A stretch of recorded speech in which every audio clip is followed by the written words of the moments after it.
Ce livre nous parle de la fermeture des mines dans le Nord-Pas-de-Calais et de la transformation induite des paysages et de la vie dans ce territoire.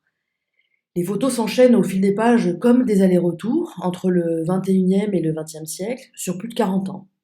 L'auteur, Thierry Girard, a rassemblé ici ses photos, celles en noir et blanc qu'il a réalisées lorsque les mines fonctionnaient et celles qu'il a faites plus tard en couleur lorsqu'il est revenu. Ces allers-retours entre les deux époques nous font passer d'un monde minéral, dévolu plutôt au travail, c'est ici le monde de la terre, de la brique, du charbon, à un monde qui se verdit, où prend place le loisir et la consommation. C'est le monde des vides-greniers, des hypermarchés, des fêtes foraines.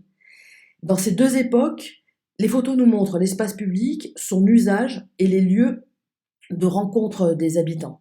Deux mondes qui se percutent, soit parce que l'auteur a photographié le même endroit, soit parce qu'il y a des vestiges industriels qui sont toujours là, implantés dans le paysage, soit parce que la brique et les habitations est ici comme un fil rouge.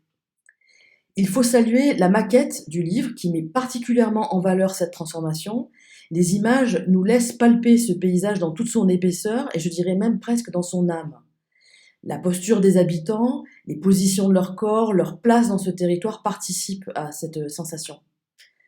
J'ignore si l'auteur ressent une certaine nostalgie en observant ces transformations.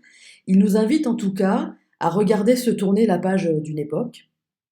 J'ignore aussi s'il y a du cynisme à regarder la consommation de masse s'implanter au milieu des terrils. L'image de couverture nous donne peut-être le ton. Mais personnellement, je ne l'ai pas perçue comme ça parce que la vie, elle perdure totalement ici. Les copains, la famille, les villages, les vieux, les jeunes, tous défilent au fil des pages comme un ballet chorégraphié pour raconter ce qui fait en fait nos vies. Mes yeux de sudiste ont peut-être aussi influencé ma lecture parce que j'ai vu beaucoup le sens du collectif qu'on sait très présent dans le Nord. Les gens ici sont rarement seuls, très souvent entourés, en famille ou entre amis.